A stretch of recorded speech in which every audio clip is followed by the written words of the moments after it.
Assalamualaikum warahmatullahi wabarakatuh. Innal hamdalillah nahmaduhu wa nasta'inuhu wa nastaghfiruh wa na'udzu billahi min shururi anfusina wa min sayyiati a'malina. May yahdihillahu fala mudilla lahu wa man yudlil falan tajida lahu waliyan mursyida. Wa asyhadu an la ilaha illallah wahdahu la syarika lah wa asyhadu anna Muhammadan 'abduhu wa rasuluh alladzi la nabiyya wa rasula ba'dah. Allahumma salli wa sallim wa barik ala nabiyyina wa habibina wa qudwatina Muhammad ibn Abdullah sallallahu alaihi wasallam wa ala alihi wa ashabihi wa man tabi'ahu bi ihsanin ila akhiril anam. Allahumma anzilir rahmata wal maghfirata was sihhata was salamata wal hidayata wat taufiqa alaina. Allahumma amin. Amma ba'd. Para ikhwah, para dokter, kita semua yang ada di masjid ini maupun yang ada di ruang Zoom, semoga Allah Subhanahu wa taala memuliakan kita semua. A'azzani Allah wa iyyakum jami'an. Sore yang berbahagia ini kita mengambil sedikit ruang waktu untuk kembali melanjutkan kajian kita tentang tazkiyatun nufus, merupakan sebuah kompilasi dari karya-karya Syekhul Islam Ibnu Taimiyah. Dan pada sore yang berbahagia ini kita masuk dengan judul Alhamd wa syukur, yaitu pujian dan kesyukuran. Ikhwah, kata puji dan syukur terkadang bagi kita sukar untuk membedakan, karena kedua hal itu merupakan puji bagi Allah Subhanahu wa taala. Tetapi sesungguhnya kita bisa membedakannya dari aksentuasi penggunaan kata ini baik di dalam Al-Qur'an maupun di dalam sunnah Nabi sallallahu alaihi wasallam. Hal itu diperjelas lagi dengan uraian para ulama di dalam baik dalam kitab tafsir seperti tafsir surah Al-Fatihah oleh salah seorang ulama, Ibnu Rajab Al-Hambali. Demikian juga di dalam beberapa kitab tafsir seperti juga tafsir Syekh Ibnu Utsaimin tentang juz' amma. Demikian juga kita temukan pada beberapa karya-karya para ulama. Oleh sebab itulah hari ini kita mencoba untuk mendudukkan istilah itu. Tetapi yang paling substansi bagi kita adalah memaknai puji dan syukur itu di dalam kehidupan kita. Kalau kita merujuk kepada derivasi kata syukur itu dari kata syakara yashkuru. Syakara yashkuru. Ulama menerjemahkannya sebagai irfanul ihsan wa nashruh, yaitu pengetahuan kita pada kebaikan dan mengaplikasikan kebaikan itu. Dan syukur itu adalah karunia Allah Subhanahu wa taala. Ketika seorang hamba bersyukur, itu pada hakikatnya Allah memberikan kepada dirinya sebuah karunia. Karena syukur itu sendiri adalah bentuk dari kebaikan yang Allah taburkan, yang Allah berikan kepada hamba-hamba yang Allah kehendaki. Dan ikhwah yang dirahmati Allah Subhanahu wa taala, kata syukur juga merupakan sifat dari sifat Allah Subhanahu wa taala. Dan tatkala Allah memberikan apresiasi kepada para nabinya, di antaranya Allah berfirman, innahu kana 'abdan syakura. Sesungguhnya dia adalah seorang hamba yang bersyukur. Ini akan kita lihat nanti di dalam beberapa ayat, dan Nabi kita juga di dalam sebuah hadis ketika ibu kita Aisyah melihat Nabi sallallahu alaihi wasallam begitu lama dia sujud, begitu lama dia berdiri. Lalu ibu kita Aisyah mengatakan kepada Rasulullah, bukankah dosanya telah dihapuskan oleh Allah Subhanahu wa taala, dijamin tidak berdosa? sebelumnya dan setelahnya. Lalu Nabi kita mengatakan, engkau tidak maukah engkau? Aku adalah menjadi hamba yang syakura, yaitu hamba yang bersyukur. Yang lebih penting bagi kita adalah ikhwah yang dirahmati Allah Subhanahu wa taala, apa sebenarnya makna syukur itu? Kalau kita rujuk pada istilah yang diberikan oleh para ulama,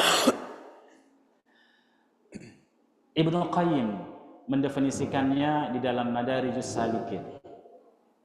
Kata syukur itu adalah zuhuru athari ni'matillahi ala lisani 'abdihi sana'an wa i'tirafan wa ala qalbihi syuhudan wa mahabbatan wa ala jawarihihi inqiyadan wa ta'atan.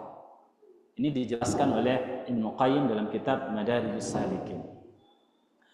Syukur merupakan zuhuru athari ni'matillahi ala lisani 'abdihi, yaitu ungkapan atau ekspresi seorang hamba Allah Subhanahu wa taala yang diterakannya dengan lisannya.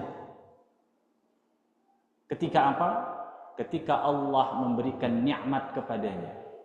Sana'an wa i'tirafan, sebagai pujian dan pengakuan atas nikmat yang Allah berikan kepadanya. Dia menunjukkan kesan dari, implikasi dari nikmat Allah itu. Dia tunjukkan dalam lisannya. Dalam bentuk apa? Sana'an, pujian, wa i'tirafan, pengakuan. Tetapi tidak sebatas lisannya. Namun Syekh Ibnu Qayyim mengatakan wa ala qalbihi syuhudan wa mahabbatan. Hatinya juga mengakui tentang keberadaan nikmat itu dan justru mencintai Allah Subhanahu wa taala, menyaksikan karunia Allah dan mencintai pemberi nikmat itu, yaitu Allah Subhanahu wa taala. Wa ala jawarihi inqiyadan wa ta'atan. Dan juga syukur itu diekspresikan dari anggota tubuh. Apa itu? Tunduk dan patuh atas titah Allah Subhanahu wa taala. Oleh sebab itulah maka kata syukur ini sesuatu yang sangat luas ditinjau dari sisi ini. Karena syukur itu bisa dengan lisan, bisa dengan perbuatan, dan juga kehadiran hati syuhudan, menyaksikan nikmat Allah Subhanahu wa taala, wa mahabbatan, dan mencintai Allah. Dan mencintai, itu syukur. Kalau puji itu lebih terkonsentrasi pada lisan dan hati. Ketika kita mendapat nikmat misalnya, kita katakan alhamdulillahirabbil alamin dengan lisan. Dan kehadiran hati mahabbatan, dan juga wangqiyadan, mencintai Allah dan tunduk pada titah Allah Subhanahu wa taala. Itu puji, sana. Seperti tadi kita dapat nikmat, kita katakan alhamdulillahirabbil alamin. Tapi dari sisi hal yang datang kepadanya lebih luas dari kata syukur. Karena syukur ini berhubungan dengan nikmat yang Allah karuniakan. Ingat, masih ingat kita perspektif nikmat di dalam Islam? Nikmat itu bukan hanya sebatas materi, bukan hanya sebatas mal, harta, bukan hanya sebatas kedudukan atau nikmat-nikmat yang bisa kita lihat dengan mata kepala kita. Tidak, tapi nikmat itu adalah segala sesuatu yang kita butuhkan untuk mendatangkan atau mendapatkan kemaslahatan di dunia dan di akhirat. Itu nikmat. Apapun itu. Maka nggak ada nikmat yang lebih besar daripada nikmat Islam. Nggak ada nikmat yang lebih besar di persada dunia ini diturunkan oleh Allah Subhanahu wa taala kecuali nikmat kehadiran Rasulullah sallallahu alaihi wasallam diutus ke permukaan bumi ini. Dan wahyu yang diterima oleh Nabi kita Muhammad sallallahu alaihi wasallam, itulah nikmat yang paling besar dari semua nikmat yang ada. Baru nikmat kesehatan, nikmat kesempatan, nikmat harta. Nikmat harta itu bahagian kesekian dari nikmat. Bahagian kesekian itu ya. Tapi nikmat yang terbesar itu adalah dinul Islam ini, yaitu agama yang Allah turunkan, Rasul yang Allah turunkan kepada kita, wahyu yang Allah turunkan kepada kita. Itulah nikmat yang paling besar. Jadi ikhwah yang dirahmati Allah, ketika itu kita peroleh, maka kita bersyukur.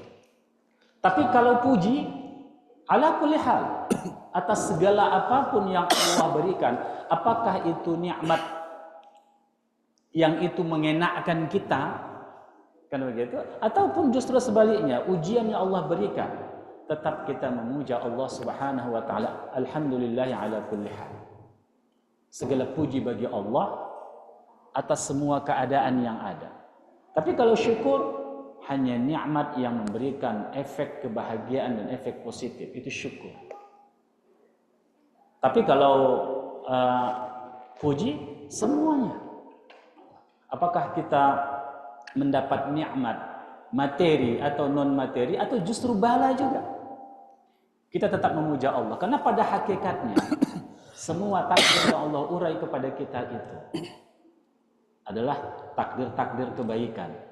Sudut pandang kita misalnya tentang cobaan, bala, kalau dilihat dari sisi kehidupan duniawi, kita lihat kehidupan duniawi, ya, kadang-kadang yang Allah cabut itu kedudukan kita, turun dari jabatan, kadang-kadang harta kita, kebinasaan harta, dan seterusnya. Ini kan menurut perspektif sudut pandang duniawi, materialisme, ini sesuatu yang merugikan kita. Tetapi hakikatnya ikhwah, apapun yang Allah ambil dari kita, Allah sudah berikan karunia kepada kita, lalu Allah cabut karunia itu, karunia harta, karunia kedudukan, karunia apalagi namanya, karunia kesehatan dan sebagainya. Ikhwah, tidaklah itu Allah ambil kecuali Allah berikan kompensasi kepada kita. Di antaranya kafaratul lidzunubina, menghapuskan dosa-dosa kita. Itu nikmat atau bukan nikmat? Itu nikmat. Ketika Allah menghapuskan dosa-dosa kita, maka itu adalah nikmat yang sangat besar. Karena dosa itu akan mendapatkan bencana, baik di dunia Allah cicil, di barzakh, sampai di yaumil akhirah. Itu adalah bencana, ikhwan. Ketika itu Allah hapuskan, nikmat itu atau bukan nikmat? Itu nikmat, ikhwan. Demikian juga ketika Allah misalnya ambil kesehatan dari kita, ambil kedudukan dari kita, ya, Allah ambil, dan kita bersabar atas musibah yang Allah timpakan kepada kita. Itu artinya apa? Allah memberikan sebuah wasilah, sebuah jalan kepada kita untuk mendapatkan kecintaan Allah. Karena Allah mengatakan innallaha ma'as sabirin, sesungguhnya Allah bersama orang-orang yang sabar. Bukankah ma'iyah di sini menunjukkan keridhaan Allah? Ma'ah di situ menunjukkan ridha Allah Subhanahu wa taala. Adakah nikmat yang lebih besar daripada ridha Allah? Adakah nikmat yang lebih besar daripada kebersamaan Allah dalam setiap gerak kita? Enggak ada nikmat yang lebih besar dari itu, ya. Oleh sebab itulah, maka apapun takdir apapun yang Allah pilihkan kepada kita, Allah urai dalam kehidupan kita, sesungguhnya itu adalah karunia dari Allah. Tapi kita harus memaknainya. Kalau kita keliru memaknainya, justru jadi bencana memang. Oleh sebab itu tadi, atas segala apapun kita katakan alhamdulillah, alhamdulillahi rabbil alamin, alhamdulillahi ala kulli hal.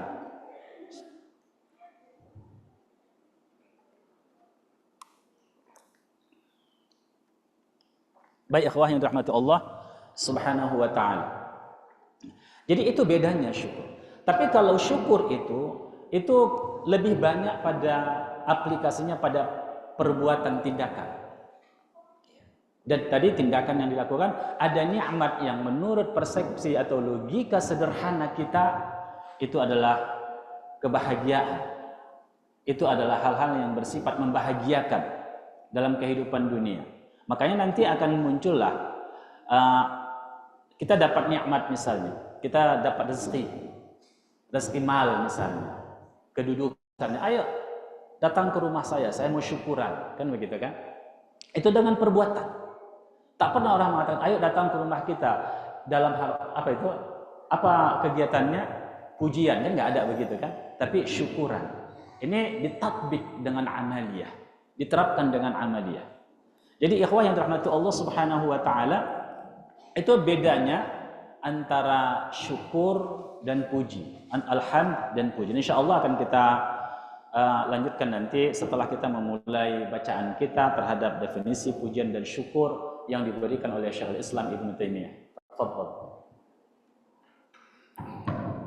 Bismillah. Definisi pujian dan syukur.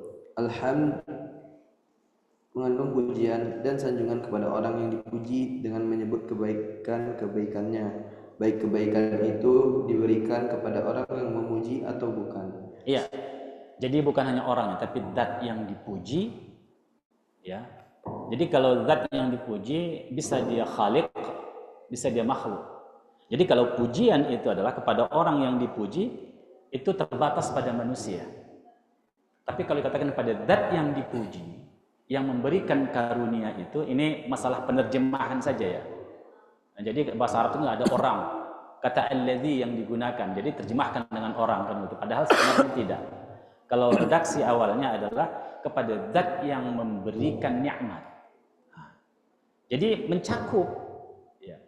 Kalau di dalam kehidupan keseharian kita, misalnya kalau ada orang berbuat baik kepada kita, maka muncullah, keluarlah dari lisan kita ungkapan-ungkapan apresiatif, ungkapan-ungkapan yang memuji, kan begitu. Kalau kita bisa memuji manusia, barangkali dia hanya memberikan sedikit harta kepada kita, sedikit oleh-oleh kepada kita, sedikit hadiah kepada kita. Kita katakan dengan ucapan-ucapan menunjukkan sanjungan. Apatah lagi ikhwah yang setiap detik, bahkan yang memberi hadiah itu adalah merupakan nikmat Allah juga kepada kita, kan begitu. Tentunya pujian itu yang paling berhak kepada Allah. Makanya nanti kita akan lihat di dalam ayat Al-Qur'an, terutama pada surah Al-Fatihah, Allah memulai surah Al-Fatihah itu dengan setelah bismillah dengan alhamdulillah. Dan alif lam di situ ikhwah yang dirahmati Allah, itu alif lam istighraqul jinsi. Artinya apa? Semua puji itu pada hakikatnya itu milik Allah. Puji hamba kepada hamba, hakikatnya itu adalah milik Allah Subhanahu wa taala. Maka tatkala memuji hamba, maka sesungguhnya tidak terbatas kepada sebab itu, tapi musabbibnya yang memberikan sebenarnya hakikatnya Allah. Maka yang kita puji adalah Allah Subhanahu wa taala. Kemudian puji Allah kepada hamba. Allah menyanjung hamba-hamba yang taat kepada para nabi. Itu pada hakikatnya adalah kembali kepada Allah. Apalagi puji makhluk kepada Allah, ya pasti itu milik Allah. Makanya semua puji itu secara hakiki itu milik Allah. Dan makhluk bukanlah objek tempat kita memuji. Tetapi pada hakikatnya Allah Subhanahu wa taala. Karena perspektif kita tentang rezeki itu adalah karunia Allah tadi. Rezeki itu karunia Allah. Manusia, bos kita, tokeh kita, kan begitu, orang yang menggaji kita, itu adalah sebab-sebab yang Allah urai di muka bumi ini ketika Allah telah menetapkan rezeki kepada kita melalui si fulan. Ini semua sebab-sebab. Oleh sebab itulah maka tatkala orang mengetahui secara hakiki tentang makna rezeki, maka yang dia puji Allah Subhanahu wa taala. Yang dia puji Allah Subhanahu wa taala. Karena semua ini adalah sebab-sebab yang mengantarkannya. Dan orang yang menjadi sebab untuk agar orang lain mendapatkan rezeki, dia juga sadar secara hakiki ini bukan miliknya, tapi ini adalah milik Allah Subhanahu wa taala. Akhirnya dia tidak merasa tinggi hati, tidak merasa sombong, tidak merasa ujub, tidak merasa berjasa kepada orang yang diberikannya. Tidak merasa berjasa dia. Kenapa? Karena pada hakikatnya itu adalah milik Allah dan dia ditakdirkan sebagai sebab di semesta ini agar orang lain mendapatkan rezeki melalui dia. Jadi dia tidak akan muncul di dalam hatinya ujub, tidak akan muncul di dalam hatinya rasa sombong, tidak akan muncul dalam hatinya rasa berjasa kepada orang lain yang dia harus menuntut jasa itu. Baik, lanjutkan. Sementara syukur tidak terjadi kecuali atas kebaikan orang yang disyukuri kepada orang yang bersyukur. Iya, baik. Dari sini alhamd atau pujian lebih umum daripada syukur karena terjadi atas kebaikan dan perbuatan baik. Sebab Allah Ta'ala dipuji dengan nama-nama yang terindah yang dimilikinya lagi mulia, dan atas apa yang diciptakannya baik di dunia maupun di akhirat. Iya. Lanjutkan.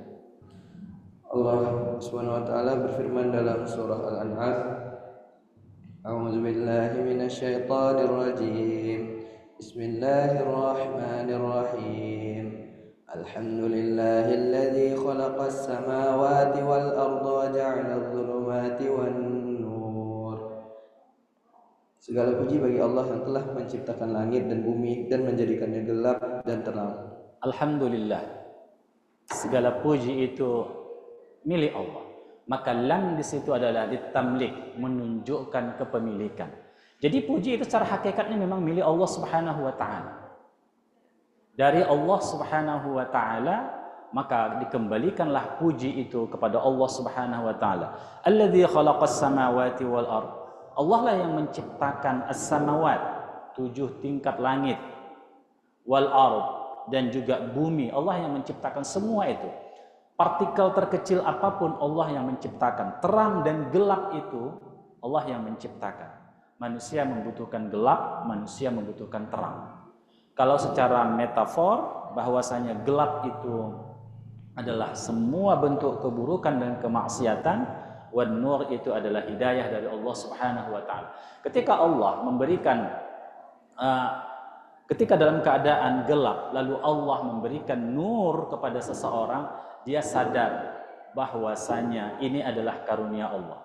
Ketika dia tidak jatuh pada kegelapan, tidak jatuh kepada dosa, tidak jatuh kepada hal-hal yang tidak diinginkannya sebenarnya, dia tidak tahu arti sebuah hidayah. Jadi kadang-kadang seperti itu, ikhwan. Jadi Allah yang menciptakan semua itu, men-setting langit seperti apa, hukum-hukum kauniyah pada langit, hukum-hukum kauniyah pada bumi. Wa ja'ala adh-dhulumat wan nur, dan Allah yang menciptakan kegelapan dan cahaya. Baik.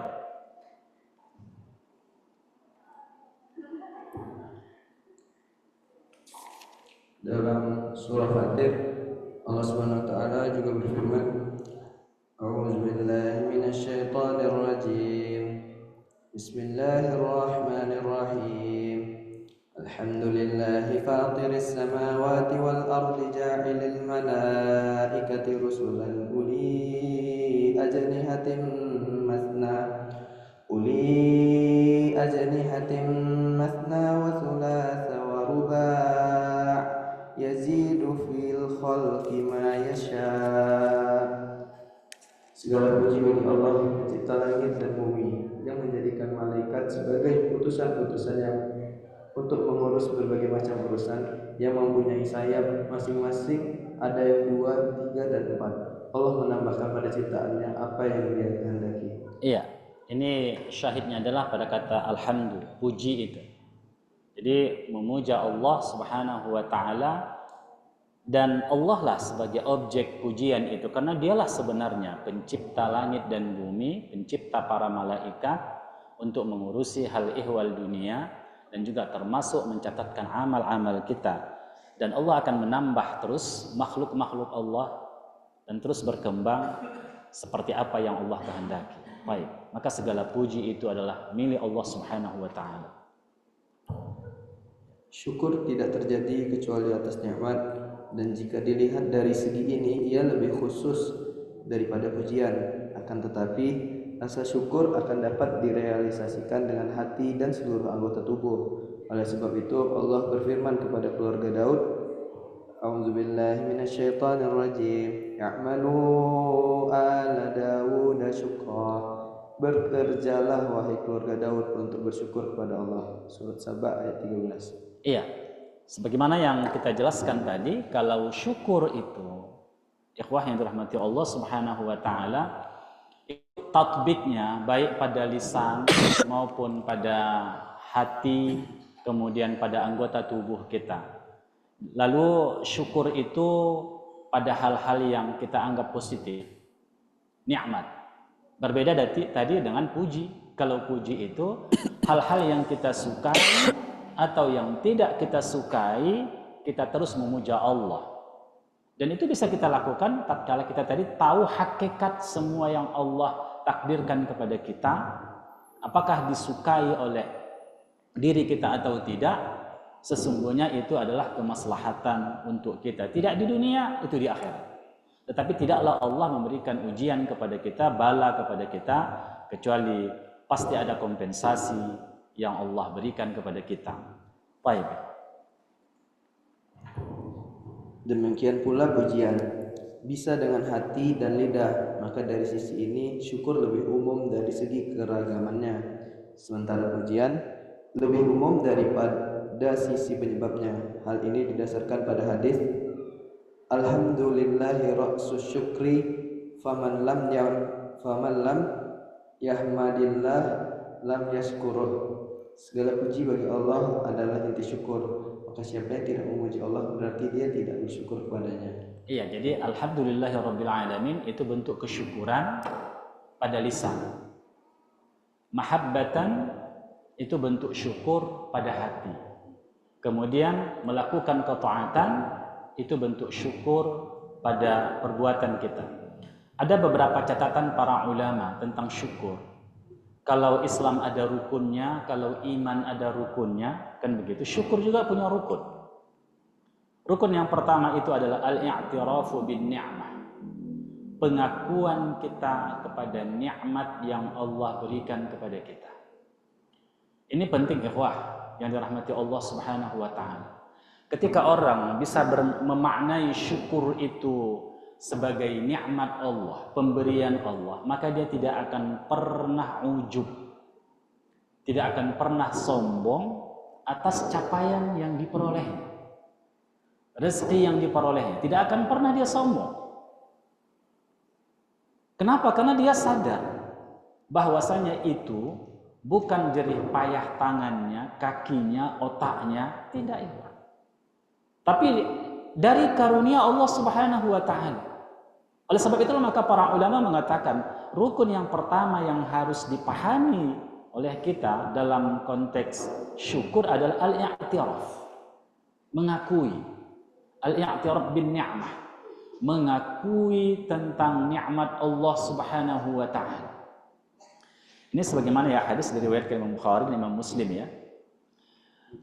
An Zaid bin Khalid al-Juhani anna Rasulullah sallallahu alaihi wasallam qala asbaha min ibadi mu'min bi wa kafir fa amma man qala mutirna bi fadlillahi wa rahmatihi fadzalika mu'minun bi kafirun bil kawakib wa amma man qala mutirna bin nawi kadza wa kadza fadzalika kafirun bi mu'minun bil kawakib.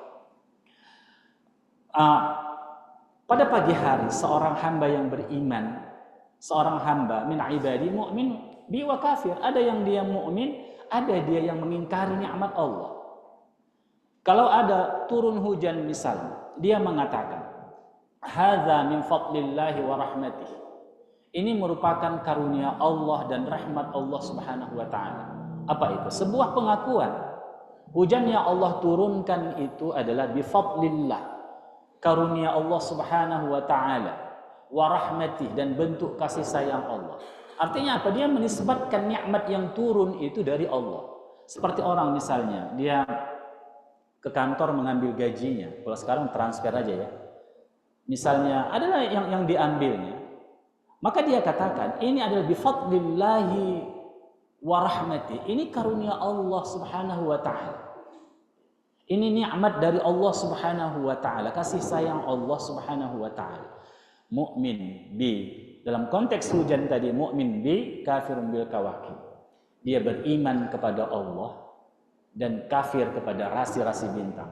Kan dulu kan di zaman jahiliyah peredaran jagat raya ini itu berhubungan dengan rasi bintang-bintang. Ini masalah nujum, kan begitu kan? Disebabkan bintang ini maka muncullah ini, seperti itu. Dan ini sebenarnya bukan sains, tetapi adalah pseudosains. Sains bercampur macam sihir atau keyakinan khurafat, kan begitu ya. Ada orang mengatakan karena rasi bintang ini, karena bintang ini, kan begitu, maka dia beriman. Kalau dia mengatakan bahwasanya hujan itu turun disebabkan oleh pengaruh itu dan ini, ya, tentang pseudosains tadi, maka dia itu, dan dia tidak menisbatkan itu sebagai karunia Allah bifadlillahi wa rahmati, tapi dia katakan pada rasi bintang itu dan ini, maka dia kafir kepada nikmatku dan dia beriman kepada kawakib, bintang-bintang itu. Akan gitu. Jadi ikhwan rahmatullah, ini apa yang kita ambil di sini? Sebuah pengakuan. Apapun nikmat yang Allah berikan kepada kita, termasuk ikhwah, ini nikmat mengaji ini nikmat ini. Maka kita ucapkan alhamdulillah. Alhamdulillahirabbil alamin bi fadlihi wa rahmatihi. Ini dengan karunia dan rahmat Allah Subhanahu wa taala. Coba bayangkan kita di sini duduk tentunya dengan niat lillahi ta'ala, para malaikat mendoakan keampunan kita, kita dinaungi dengan sayap-sayap para malaikat, dosa kita berguguran, kan begitu. Dosa kita berguguran, ikhwah yang rahmati Allah, dan merasakan ketenangan jiwa dalam kajian, dan efek positifnya nanti akan kita rasakan keluar dari masjid ini. Dan ini akan menjadi jembatan memori kita, ikhwah. Tatkala kita misalnya nanti mendapat nikmat, sadar kita kembali, ternyata ini proyek ini, ya kan, uang ini adalah karunia Allah Subhanahu wa taala, harus disyukuri. Maka yang pertama di situ ada al-i'tirafu bin ni'mah, ya, mengakui tentang nikmat Allah Subhanahu wa taala. Itu yang pertama. Yang kedua, at-tahaddusu biha wa tsana'u 'alal mun'im. Jadi kita mengakui, setelah mengakui itu memuji atas nikmat, atas zat yang memberikan nikmat itu kepada kita. Tentu yang kita puji siapa? Allah Subhanahu wa taala. Allah lah yang memberikan kita rezeki, Allah lah yang memilih kita untuk mendapatkan sesuatu. Itu semua adalah dari Allah. Jadi ats-tsana'u 'alal mun'im. Kita memuji, makanya setiap apapun yang kita lakukan dan itu adalah karunia dari Allah Subhanahu wa taala, hatta tadi musibah kita katakan alhamdulillah. Alhamdulillahi ala kulli hal. Alhamdulillahi ala ni'mati tatimmus shalihat. Jadi itu yang kita baca, ya Allah. Para ikhwah yang dirahmati Allah, untuk mensyukuri nikmat Allah Subhanahu wa taala. Dan kita menjelaskan semua karunia-karunia Allah berikan kepada kita tatkala tidak mendatangkan mafsadat bagi kita. Wa amma bi ni'mati rabbika fahaddits. Kita ceritakan, kita ucapkan dengan lisan kita, kita tunjukkan kesan dari nikmat itu yang Allah berikan kepada kita. Itu bentuk kesyukuran kita kepada Allah Subhanahu wa taala. Dan tidak banyak orang yang bisa meresapi karunia-karunia Allah berikan kepadanya. Betapa banyak orang yang diberi nikmat tetapi mereka mengabaikan pemberi nikmat itu sendiri. Bahkan ada yang menisbatkan nikmat itu kepada dirinya karena kemampuannya. Ada yang menisbatkan diri itu kepada yang memberi, bukan kepada yang memberi. Sebenarnya itu adalah manusia, maksudnya makhluk, contohnya. Padahal dia hanya sebagai sebab saja. Hakikat yang memberi itu adalah Allah Subhanahu wa taala, tapi dia memuji sebab dan tidak memuji musabbib yang menjadikan sebab itu. Itulah kadang-kadang kita lupa, ikhwah. Kita hanya melihat, hanya banyak kesadaran manusia itu pada apa yang dilihat, tapi bukan pada apa yang diketahuinya dan diyakininya. Jadi banyak yang mengabaikan hal itu, ikhwah. Padahal secara substansi, secara hakiki, yang diyakini itulah pemberi nikmat sesungguhnya, yaitu Allah Subhanahu wa taala. Baik. Silakan, Dokter. Juga dalam hadis sahih, innallaha yarda 'anil 'abdi ya'kulul aklah fayahmaduhu 'alaiha wa yashrabu syurbah fayahmaduhu 'alaiha. Sungguh Allah senang kepada hamba yang makan makanan lalu ia memuji Allah atasnya, dan minum minuman lalu ia memuji Allah atasnya. Coba ya, lihat. Allah memberikan, terkadang Allah memberikan rezeki lebih kepada kita. Karena tatkala Allah memberikan rezeki yang biasa kepada kita, kita lupa kepada Allah. Allah berikan rezeki yang berlebih. Apakah dia ingat Allah? Apakah dia akan mengatakan alhamdulillah? Coba lihat ya. Jadi kadang-kadang rezeki yang Allah berikan pun kepada kita itu adalah memotivasi, mengingatkan kita agar kita bersyukur kepada Allah. Tetapi jangan hanya yang berlebih kita bersyukur, memuja Allah. Tapi sesuatu apapun kalau kita sadar yang hadir hari ini pada diri kita, walaupun frekuensinya tidak menaik dari hal yang biasa, sesungguhnya adalah kestabilan itu adalah nikmat. Kestabilan itu adalah nikmat. Maka tatkala kita makan, Allah memberikan rasa pada lidah kita, rasa manis, pahit, asam, agar kita bisa merasakan rasa itu. Dan tatkala kita merasakan sensasi ini, nikmat luar biasa. Teringatlah memori kita kembali kepada pencipta rasa. Maka kita katakan alhamdulillahi rabbil alamin. Maka Allah berikan rasa pada lisan kita agar kita bisa mensyukuri nikmat Allah Subhanahu wa taala. Allah ciptakan dahaga. Selain memang Allah konstruksi secara biologis kita membutuhkan air, tetapi ketika kita haus ya Allah, iya kan, lalu kita minum, betapa betapa kita merasakan kenikmatan di sini. Orang haus diberikan air yang dingin lagi kan begitu, dia minum, memuaskan dahaganya. Biasanya dia teringat kepada siapa? Orang yang memberikan air kan begitu. Tapi dia lupa sebenarnya dia disetting dengan takdir itu agar dia bisa merasakan kenikmatan itu adalah musabbib, yaitu Allah Subhanahu wa taala, bukan sebab-sebab yang Allah berikan kepadanya. Tapi itu sekali lagi itu banyak makhluk yang melupakan itu. Baik.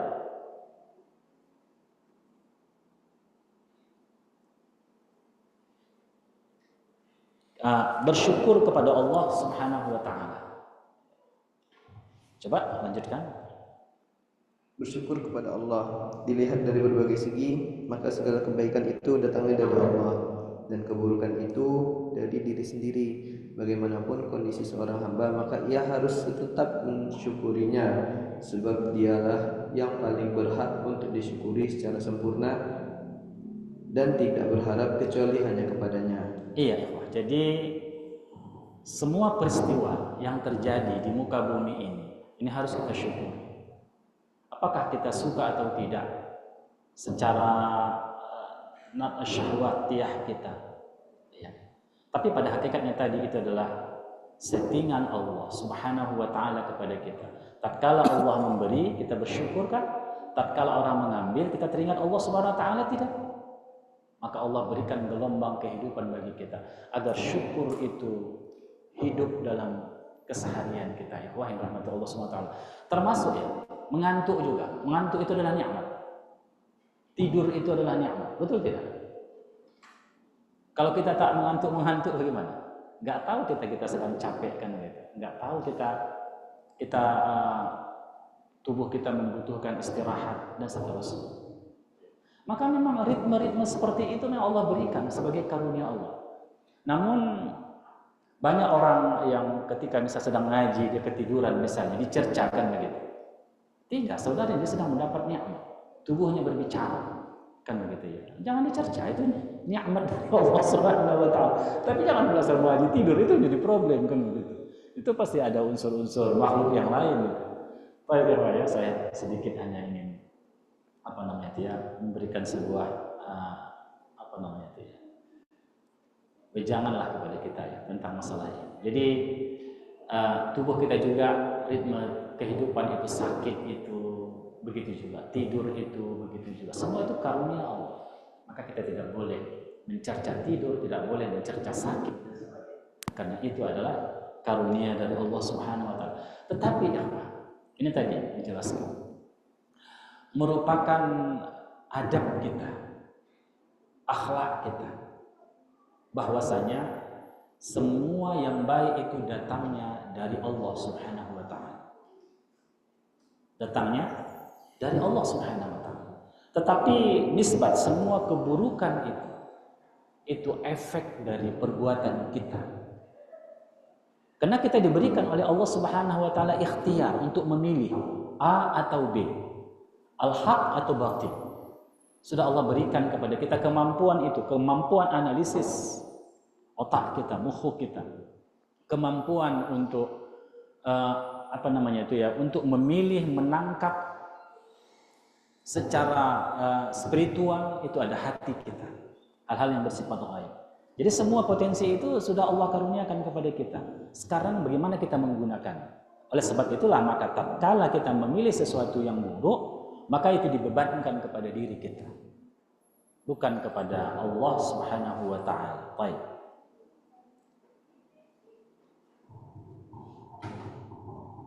Ya. Bismillah. Segala yang ada pada makhluk merupakan atas kendali dirinya, dan jika manusia mengetahui bahwa apa saja di antara rahmat Allah yang dianugerahkan kepada manusia, maka tidak ada yang dapat menahannya, dan apa saja yang ditahannya, maka tidak ada yang sanggup untuk melepaskannya setelah itu. Surah Fatir ayat kedua. Iya, jadi ikhwah yang dirahmati Allah, betapa banyak hari ini hampir 8 miliar umat manusia. Semuanya Allah beri rezeki kehidupan kepada mereka, rezeki makanan, rezeki minuman, kan begitu. Dan kita juga ikhwah, di antara 8 miliar umat manusia itu, Allah pilihkan kita nikmat-nikmat tertentu yang tidak Allah berikan kepada yang lain. Ketika Allah sudah menetapkan itu bagi kita, ikhwah, itu akan pasti kita peroleh. Kalau Allah sudah berikan satu karunia kepada kita, siapapun tidak akan bisa menahan karunia itu. Apapun bentuknya, ikhwah. Misalnya dakwah bil haq, dakwah al-sunnah wal jamaah misalnya. Betapa banyak orang mencoba untuk menghalangi dakwah itu. Tapi kalau Allah Subhanahu wa taala sudah menetapkan bahwasanya satu komunitas, satu masyarakat, satu bangsa mendapatkan karunia di atas fi sabilil haq itu, maka siapapun tidak akan bisa menahannya. Tidak akan bisa. Bagaimanapun mereka setting, bagaimanapun mereka pojokkan, tidak akan bisa, ya. Justru apa yang mereka lakukan dengan perbuatan-perbuatan negatif itu menjadi, apa istilah sekarang itu, menjadi promosi gratis kadang-kadang. Orang mencari macam Islam yang berkembang di barat, ya kan? Setelah 11 September dulu. Akhirnya apa? Orang mencari referensi Islam, orang kaji Islam. Betapa banyak orang menerima Islam sebagai pedoman hidupnya, sebagai agama. Begitu juga ikhwah dakwah-dakwah ini. Ketika Allah sudah menetapkannya.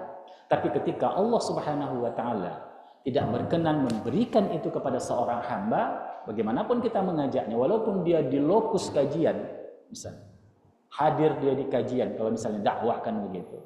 Tapi dia tidak tercerahkan, ya Allah.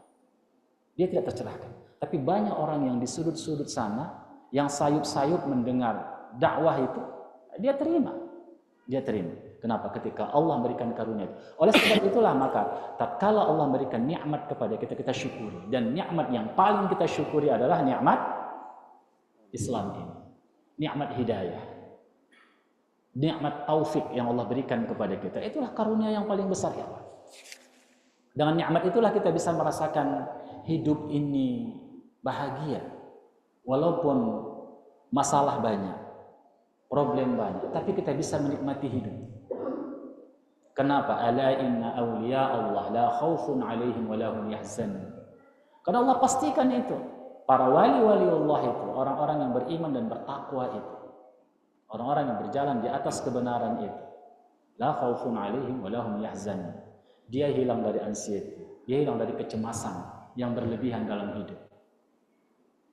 Jadi bagaimanapun gelombang takdir yang Allah berikan kepadanya, dia bisa meniti gelombang takdir itu dengan kebahagiaan, dengan hayatus sa'adah, dengan ketenangan mutmainnah. Dia menangis, memang menangis. Dia merasakan pahit, memang pahit. Tapi dia hidup dalam gelombang itu, bertawakal kepada Allah. Dia mengingat Allah Subhanahu wa taala, dia menggantungkan harapannya kepada Allah, dan dia ikhwah punya harapan masa depan surganya Allah yang membuat dia terus berbahagia. Dia punya orientasi hidup, dan orientasi hidup itu bersifat kekal dan abadi.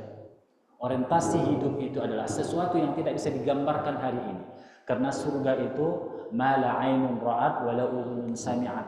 Tak bisa kita gambarkan, tidak bisa kita lihat hari ini, dan tidak bisa kita dengar bagaimana indahnya alunan kesyahduan di surga itu. Kita punya orientasi itu, ikhwan, yang melebihi semua batas-batas kebahagiaan didefinisikan oleh orang-orang yang tergantung dengan materi. Maka kita punya arah hidup. Ada yang kita perjuangkan, ada keyakinan yang akan kita capai. Oleh sebab itulah maka dunia ini bagi kita hanya sebuah proses perjalanan saja. Dan kita memaknai juga musibah-musibah itu sebagai apa? Allah menginginkan kita agar tidak mencintai dunia. Kenapa Allah uji orang yang beriman dengan musibah-musibah? Kecelakaan, sakit, sedikitnya harta, dibenci orang, dan sebagainya. Iya kan? Dibenci orang, dan seterusnya. Kenapa? Agar dia tidak mencintai dunia ini. Ternyata dunia ini tidak bisa diharapkan. Dunia ini tidak bisa diharapkan, ya. Oleh sebab itulah, maka semakin banyak musibah yang menimpa dirinya, dia semakin mendekat dengan Allah, semakin kuat orientasi hidupnya kepada ma la 'ainun ra'at wa la udhunun sami'at itu. Dan dia semakin tidak tergantung dengan dunia. Dia jalani dunia dalam rangka menuju akhirat. Akhirnya dunia itu hanya sebuah perahu yang akan menyampaikan dia sampai kepada dermaga berikutnya. Jadi gelombang itu bagi dia tidak menjadi problem. Justru gelombang itu memacu dia semakin berhati-hati, semakin mempercepat kayuhannya, dayungannya. Kalau antum pernah melihat orang mendayung sampan kan begitu. Jadi seperti itu, ya. Itulah hikmahnya musibah bagi orang-orang yang beriman.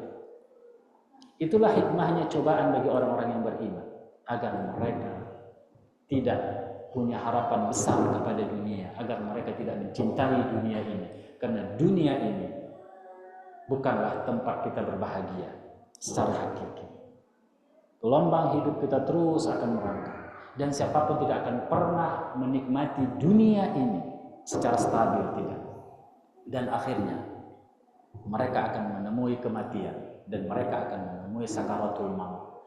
Ketika dia sakit yang cukup parah, dia akan teringat semua dosa-dosanya, dia akan teringat semua harta yang diperoleh dari yang haram dan sebagainya. Justru harta yang dia peroleh, kedudukan yang dia duduki, menghimpit dia pada sakaratul maut, dan dia takut mati, sehingga dia lupa untuk mengatakan la ilaha illallah, karena tergambar semuanya di situ. Oleh sebab itulah itu, maka antum sekarang yang sedang diuji oleh Allah, semakin bertakwa kepada Allah, semakin diuji oleh Allah, semakin dia ikhlas, semakin diuji oleh Allah, semakin dia teguh di atas manhaj Ahlussunnah wal Jamaah ini, semakin diuji oleh Allah. Ini adalah sebuah cambukan, sebuah arah yang Allah pastikan pada dirinya. Apa itu? Ya tadi, dunia ini tidak menjanjikan apapun tentang kebahagiaan hakiki. Itulah intinya itu. Oleh sebab itulah kita harus mensyukuri, kita harus memuja Allah atas semua gelombang kehidupan itu.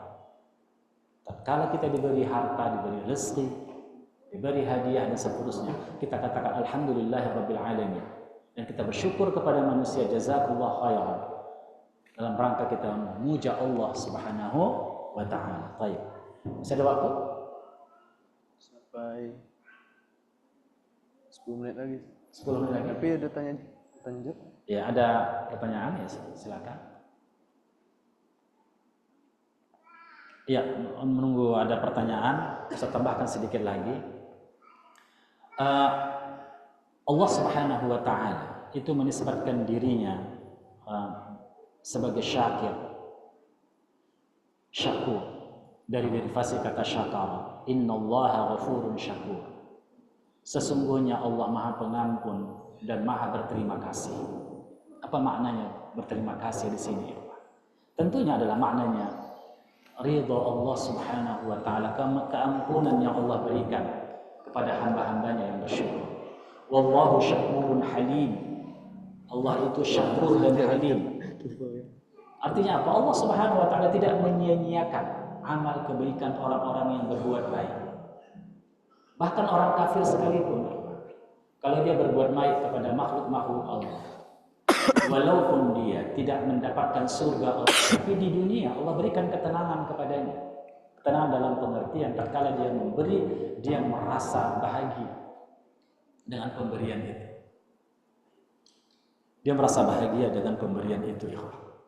Jadi makanya Allah Subhanahu wa taala la yudhi'u ajra man ahsana amal.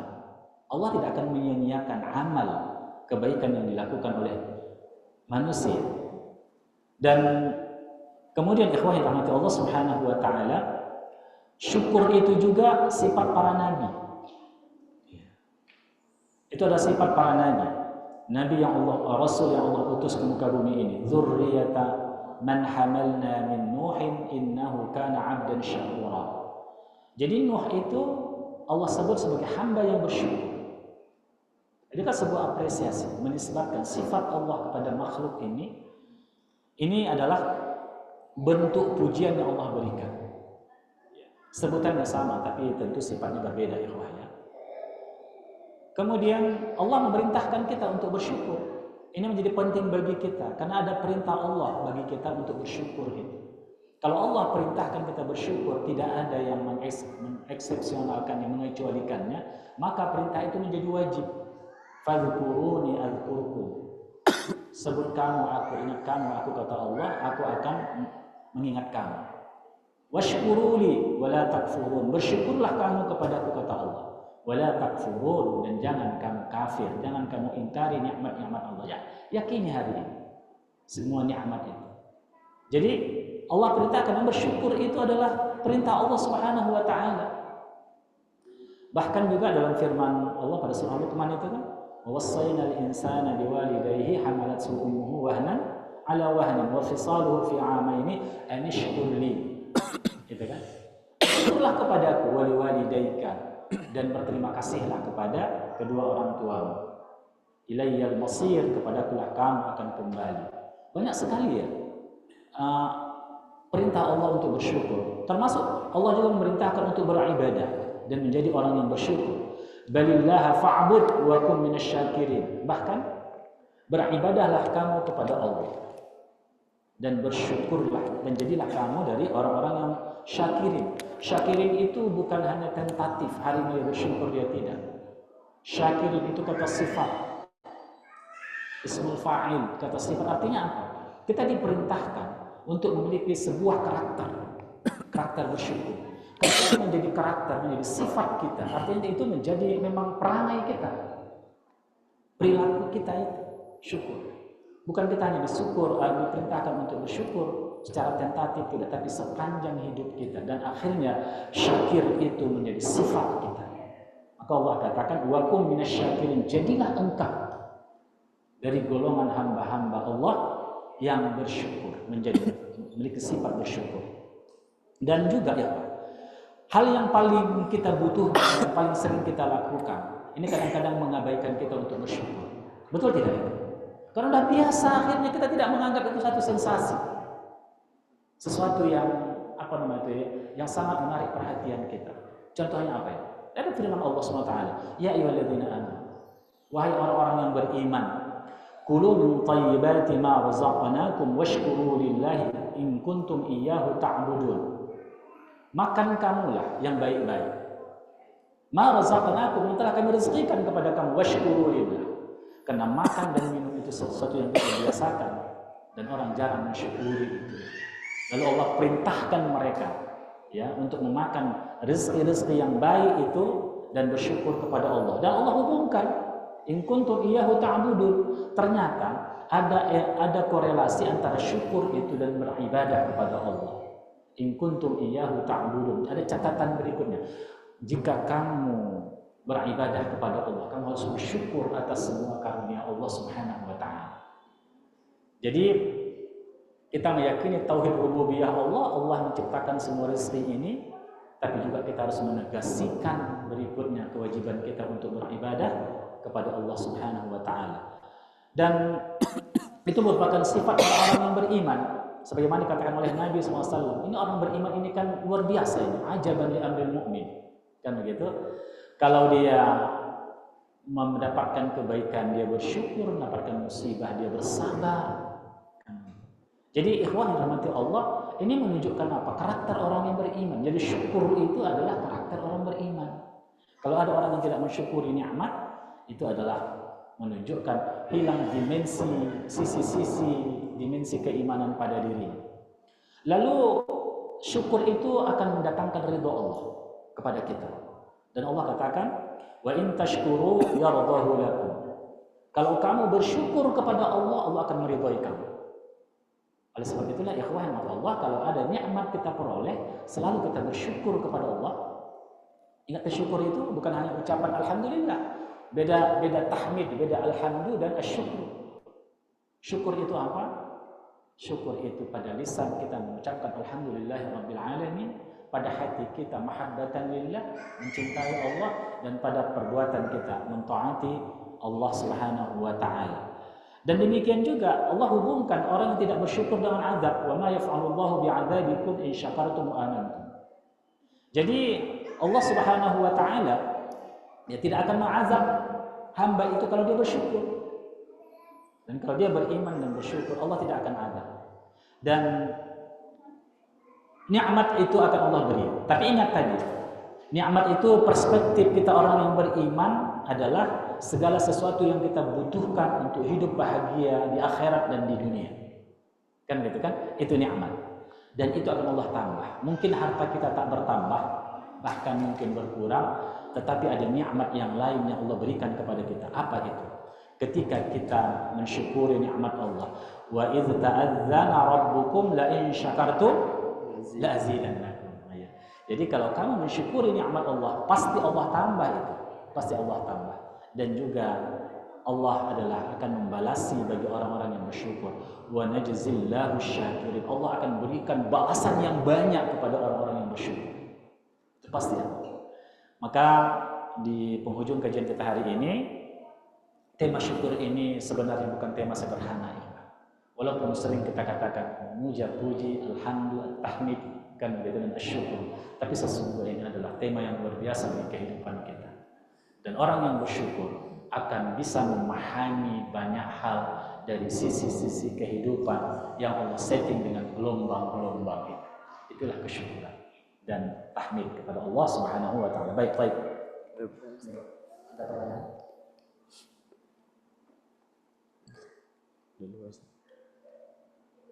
Enggak bisa di Zoom. Datang enggak sih? Bisa dokter bacakan saya. Kacamata saya ini harus perlu ditambah lagi plusnya. Udah hitam kecil pula. Izin Ustaz, ada pertanyaan dari chat Zoom.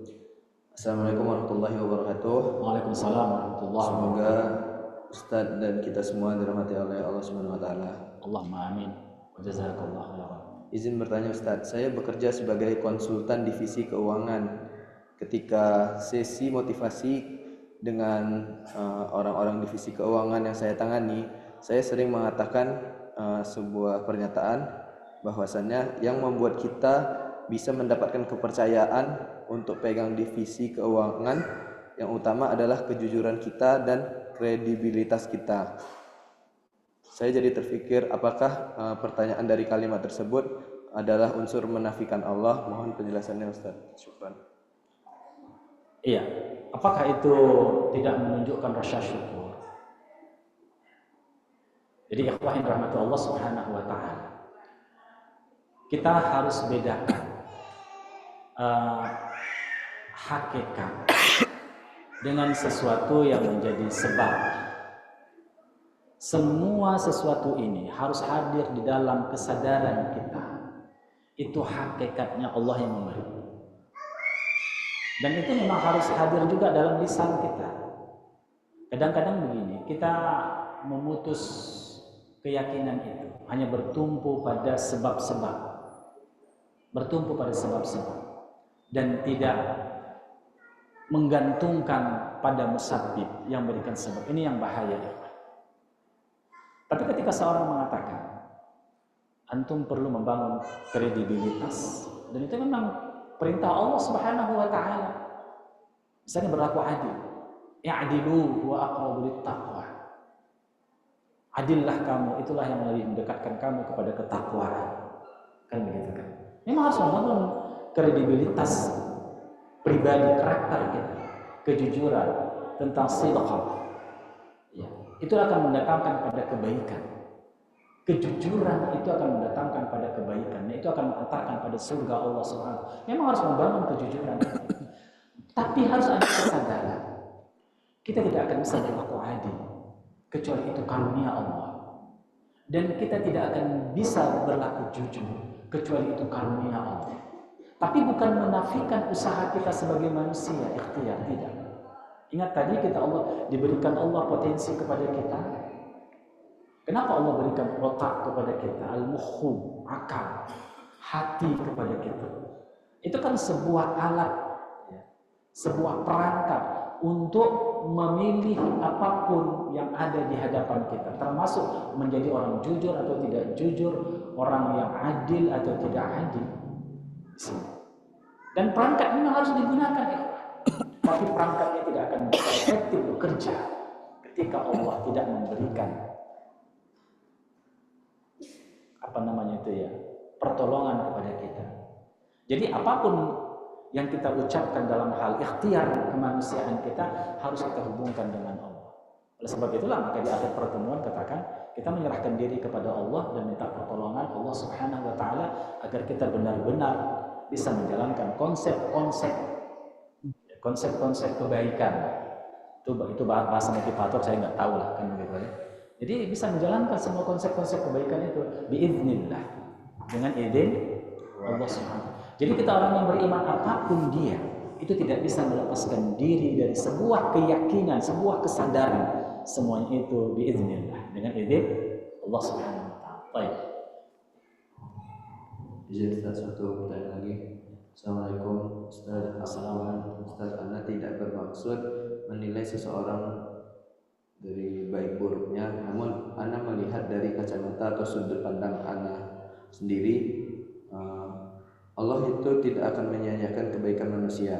Berarti setiap apa yang kita lakukan dalam berbuat baik pasti akan ada balasan baik. Dan Ana yakin itu. Di sini Ana cuma ingin bertanya, Ana pernah melihat seseorang dalam hidupnya dia selalu berbuat baik yang terlihat di mata Ana. Namun hidupnya seringkali mendapat ujian. Apakah itu termasuk salah satu nikmat? Sementara di sisi lain Ana melihat orang yang sering berbuat zalim, namun orang tersebut banyak nikmat yang dilimpahkan kepadanya. Mohon penjelasannya Ustaz. Iya, jadi itu tadi kita bahasanya bukan membangun perspektif, bukan membangun sudut pandang, tapi memang inilah sebenarnya jalan sih. Tatkala kita melihat nikmat itu tidak sebatas dinding dunia, tidak sebatas apa yang bisa kita lihat, kita dengar, kita rasakan dengan lisan kita. Artinya tidak sebatas materi. Jadi nikmat itu tidak sebatas materi. Tetapi segala sesuatu yang mendatangkan kemaslahatan bagi kita untuk akhirat dan dunia kita. Dulukan akhirat baru dunia. Karena Allah mengatakan wabtaghi fima ataqallah daral akhirah wa la tansa nasibaka minad dunya. Cari kehidupan kebaikan di akhirat. Fight kita menuju akhirat. Jangan lupakan dunia. Jadi dunia itu jangan dilupakan, hanya itu ikhwan. Orientasinya akhirat, bukan orientasinya dunia. Wabtaghi fima ataqallah darul akhirah. Itu orientasinya. Wala tansa nasibaka minad dunya. Jangan kau lupakan bahagianmu di dunia, begitu. Itu perspektif. Oleh sebab itu kita memandang nikmat yang paling agung itu nikmat yang membahagiakan kita, menyelamatkan kita untuk ukhrawi kita. Ingat tadi, cobaan yang Allah berikan kepada kita itu justru pada sisi yang lain adalah nikmat. Pertama, nikmat itu apa? Kita tidak akan mencintai dunia ini. Karena dunia ini tadi sesuatu yang tidak menjanjikan kebahagiaan hakiki. Dan dunia ini sesuatu yang pasti akan ditinggalkan. Tidak bisa kita harapkan dunia. Itu yang pertama. Maka Allah berikanlah musibah-musibah cobaan kepada orang yang beriman agar dia tidak terbuai dan lalai serta mencintai dunia ini dengan semua pernak-pernik dunia itu. Itu yang pertama. Dan yang kedua, ikhwah yang dirahmati Allah Subhanahu wa taala, bahwasanya semua musibah itu adalah kafarah bagi dosa-dosa orang yang beriman. Bahkan orang yang paling beriman itu akan lebih berat cobaannya daripada yang, maksud saya begini, orang yang paling bertakwa itu lebih berat cobaannya daripada orang yang di bawahnya mukmin dan muslim. Sehingga Nabi kita pernah bersabda, asyaddul bala 'indan nas al-anbiya tsumma al-amsal fal amsal. Manusia yang paling berat cobaannya itu adalah para nabi. Coba bayangkan, tidak berbanding lurus sholat kita dengan pendapatan harta kita, tidak berbanding lurus, tapi berbanding lurus dengan nikmat ukhrawi. Itu dia. Jadi manusia yang paling berat cobaannya itu para nabi. Coba bayangkan, nabi itu salat qiyamul lail, tapi dia dikatakan gila, dia mau dibunuh, dia dikatakan tukang sihir dan semua. Coba bayangkan. Kalau kita pelajari tentang sirah nabawiyah, bagaimana tergantungnya orang dengan klaimnya, dengan kabilahnya, ya kan? Nabi kita terusir dari kabilahnya, dihinakan oleh kabilahnya, dihinakan oleh bangsanya, masyarakatnya. Yang dulu dikatakan dia al-amin, akhirnya berubah secara drastis mengatakan majnun. Bayangkan antum itu. Padahal dia salat, dia orang paling taat. Kenapa? Karena tidak berbanding lurus dengan apresiasi manusia, dengan pendapatan ekonomi, kedudukan, tidak berbanding lurus. Tapi dia hanya berbanding lurus dengan nikmat yang hakiki, ukhrawi. Sumal amsal fal amsal, baru di bawah Nabi. Maka semakin orang itu diteguhkan oleh Allah keimanannya, posisinya semakin tinggi, semakin diuji.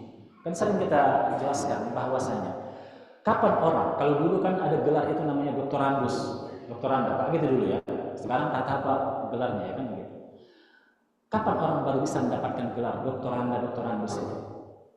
Ketika dia sudah diuji di meja hijau, baru dapatnya S1 dengan skripsi. Lalu dia digelar dengan doktorandus, insinyur, SAG, kan begitu kan? Waktu itu. Lalu dia meningkatkan peringkatnya.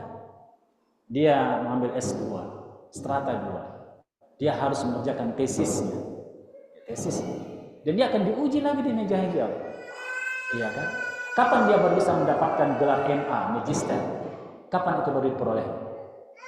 Ketika dia sudah diuji di meja hijau. Iya kan? Berkeringat dingin, kan begitu kan? Iya. Dia harus mempertahankan tesisnya itu. Demikian juga dia akan mendapat gelar itu. Kalau kita dari muslim menjadi mukmin, iya kan? Bagaimana mendapatkan muttaqin, kan begitu? Atau muhsinin, itu diuji lagi oleh Allah Subhanahu wa taala. Iya kan? Diuji oleh Allah. Makanya kalau orang yang mendapatkan doktor misalnya, PhD misalnya, dia harus di meja hijau lagi kan? Dia harus mengerjakan disertasi kan? Maka akan diuji lagi. Begitulah kehidupan itu. Maka semakin tinggi level kita, ujrah yang akan kita peroleh, maka semakin tinggi ujian. Tapi ingat tadi ikhwah, kalau dia orang yang beriman, akan terus ada solusi baginya. Wa may yattaqillah yaj'al lahu makhraja, ada solusi, dan dia bisa menikmati hidup dengan ujian itu. Ala inna awliya Allah la khaufun 'alaihim wa lahum yahzanun. Lahumul busyra fil hayatid dunya. Kan begitu kan? Jadi ikhwah, ada kabar gembira bagi dia. Karena dia tidak menjadikan dunia ini orientasi hidupnya. Orientasi adalah akhirat, maka segala sesuatu pernak-pernik dunia tidak terlalu menjadi perhatian. Tapi orang yang terikat dengan materi itu sangat menyakitkan sekali. Sangat menyakitkan sekali ya. Kehilangan jabatan, kehilangan itu sangat menyakitkan. Kenapa? Karena orientasinya masih melekat dengan dunia ini. Oleh sebab itulah, nikmat apapun Allah berikan di dunia ini hanya sebagai modal kita di akhirat.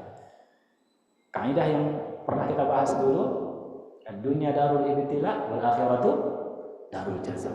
Dunia itu tempat kita diuji dan akhirat tempat balasan. Dan terakhir dari pertanyaan itu tidak berbanding lurus. menerus. Bahkan ada Allah firmankan di dalam surah Al-Imran, "Wala yahsabanna allazina kafaru annama numli lahum khairul li anfusihim, innama numli lahum yazdadu itsman wa lahum adzabun muhin." Jangan pernah mengira orang-orang yang kufur kepada Allah,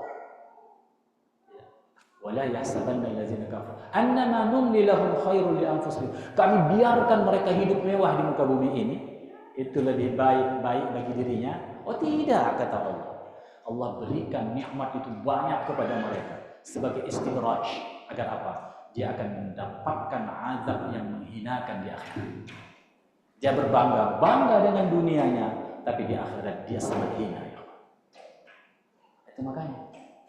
Jadi oleh sebab itu ya Allah membangun perspektif itu kepada kita. Ini bukan kita membuat fatalisme, tidak, tapi kita punya orientasi dalam hidup.